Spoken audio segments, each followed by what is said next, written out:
कैसे हो बच्चों? सुप्रभातम। आज हम 7वीं कक्षा की दूसरी विषय अभ्यास का महत्व पढ़ने जा रहे हैं। अच्छी तरह सुनना, ये कहानी तुम लोगों को बहुत अच्छी लगेगी। भरद्वाज नाम का एक बालक था। जब वह 5 वर्ष का हो गया, पिता ने उसे पढ़ने के लिए गुरुजी के आश्रम में भेज दिया। गुरुजी के पास और भी बहुत से बालक पढ़ते थे। भरद्वाज भी पढ़ने लगा। उन दिनों बालक आश्रम में रहकर गुरुजी की सेवा करते हुए विद्या प्राप्त करते थे। भरद्वाज मंद बुद्धि का बालक था। उसे कुछ याद नहीं रहता था। गुरुजी उसे अलग से भी पढ़ाते समझाते थे, पर सब बेकार। उसकी समझ में कुछ भी नहीं आता था। वह 1 साल की पढ़ाई में कोई साल लगाता रहा।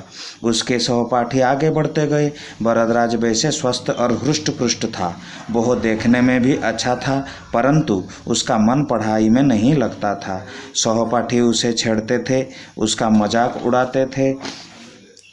गुरुजी के पास रहते हुए उसे 5 साल हो गए थे, परंतु वह कुछ भी नहीं सीख सका था। एक दिन गुरुजी ने निराश होकर कहा, बेटा भरद्वाज, मैं समझता हूँ कि पढ़ना लिखना तुम्हारे बस का नहीं है। मैंने कितना प्रयत्न किया, तुम्हें कितना पढ़ाया और समझाया, पर कुछ भी लाभ नहीं हुआ।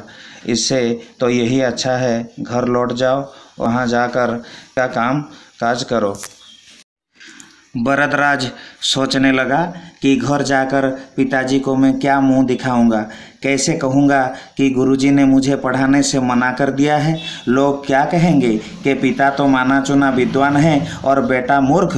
यह जानकर भरद्वाज की आंखों के सामने अंधेरा छा गया। उसे अपना भविष्य अंधकारमय दिखाई देने लगा। उसने अपने सामान की गांठरी बांधी, गुरुजी के चरण छुए, साथियों से गले मिले और भारी मन से विदा हो गया। मारे शर्म के वह धरती में गड़ा जा रहा था। उसके पांव उठते ही नहीं थे। वह उदास अनमना सा चल रहा था। घर वापस जाने का उसका जरा भी मन न था, पर और कोई ठहर ठिकाना भी नहीं था। कहाँ जाए, क्या करे, उसकी समझ में कुछ भी नहीं आता था। वह सवेरे चला था और वो अब दोपहर हो गई थी। रास्ते में खाने के लिए गुरुजी ने उसे सत्तू दिया था। उसे भूख भी लग गई और प्यास भी। चलते चलते उसे एक कुआं दिखाई दिया। पानी भरने के लिए वह कुएं पर जा पहुंचा। अचानक उसकी दृष्टि कुएं की जगह पर पड़ी। उसने देखा कि पत्थर की जगह पर पानी खींचने की रस्सी की रगड़ने से जगह जगह निशान पड़ गया है। यहाँ तक कि मिट्टी के घोड़े को बार बार रखने से भी जगत पर गड्ढे भी पड़ गए हैं। भरद्वाज के दिमाग में बिजली सी कौंध गई। उसने सोचा, कोमल रस्सी से बनी रस्सी की बार बार की रगड़ने से पत्थर भी कट सकता है। हल्की सी चोट से टूट जाने वाली मिट्टी के पक्के पत्थर भी बन सकते हैं। तो फिर क्या निरंतर परिश्रम करने से मुझे पढ़ना लिखना नहीं आ सकता? बस वह स्वयं ही बोल उठा, मैं निरंतर परिश्रम करूंगा, फिर देखता हूँ मुझे विद्या कैसे नहीं आती। उसके स्वर में आत्मविश्वास की दृढ़ता थी। कुछ कर दिखाने का संकल्प था। उसने कुएं पर रखी बाल्टी से पानी निकाला, हाथ मुंह धोया और खाना खाकर पेट भर पानी पिया और वो आश्रम की ओर चल पड़ा। इस बार उसका मन भारी नहीं था, बहुत तेजी से चल रहा था। उसकी उदासी दूर हो चुकी थी।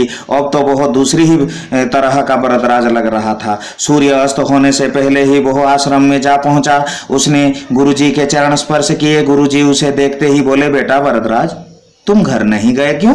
भरद्वाज नम्रता पूर्वक बोला, क्या था गुरुजी, गया था गुरुजी, पर आधे रास्ते में लौट आया। अब मेरी आंखें खुल गई है। अब मैंने निश्चय किया है कि मैं पूरी लगन और परिश्रम से पढ़ूंगा। आज से आपको कभी कुछ करने का अवसर नहीं दूंगा। गुरुजी का दिल पिघल गया। बोले, ठीक है, कुछ दिन और देख लेता हूँ। तुम जो कुछ कह रहे हो उसे कर दिखाओगे तो मुझे बड़ी प्रसन्नता होगी। उसके साथियों को जब पता चला कि वह फिर वापस आ गया है तब वे तरह तरह की बातें बनाने लगे। भरद्वाज ने मन लगाकर पढ़ना प्रारंभ किया। अब तो उसकी भूख और नींद पता नहीं कहाँ चली गई थी। वह रात को देर तक पढ़ता रहता और प्रातः सबसे पहले उठ जाता। दिन में भी वह एक क्षण व्यर्थ नहीं गवाता था। फिर क्या था, जो पाठ करना उसे ऊंचे पहाड़ पर चढ़ने की तरह कठिन लगता था वही अब सरल हो गया। गुरुजी और दूसरे छात्र भरद्वाज के स्वभाव में हुए इस परिवर्तन को देखकर आश्चर्य में डूब गए। अब भरद्वाज की गिनती सफल और अच्छे छात्रों में होने लगी। यह उसकी अलग और कठोर परिश्रम का ही फल था। आगे चलकर यही भरद्वाज संस्कृत के प्रसिद्ध विद्वान हुए। संस्कृत में पाणिनि का व्याकरण प्रसिद्ध है, किंतु इस पर आधारित व्याकरण के प्रसिद्ध ग्रंथ सिद्धांत कौमुदी को समझना विद्यार्थियों के लिए बहुत कठिन था। इस कठिनाई को दूर करने के लिए भरद्वाज ने लघु सिद्धांत कौमुदी व मध्य सिद्धांत कौमुदी नामक 2 ग्रंथों की रचना की।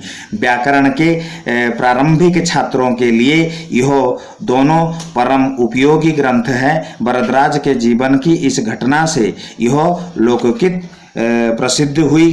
करत करत अभ्यास के जड़मति होत सुजान, रस्सी आवत जावत ते सील पर परत निशान। हम शब्दार्थ जानेंगे इस विषय का। आत्मविश्वास, अपने ऊपर भरोसा रखना। प्रतिभाशाली, बुद्धिमान, जिसमें प्रतिभा है। हृष्ट-पुष्ट, स्वस्थ, ताकतवर। उक्ति, कथन, जड़मति, मूर्ख। स्वल्प प्रतिज्ञा, मंद बुद्धि, जिसकी बुद्धि कमजोर हो। सहपाठी, साथ पढ़ने वाले। सत्तू, एक प्रकार का भोजन। बिजली सी कौंध जाना, कुछ समझ में ना आना। आंखें खुलना, होश में आना, सावधान होना। दिल पिघल जाना, हृदय परिवर्तन होना। लोगों द्वारा कही गई उक्ति व कहावत।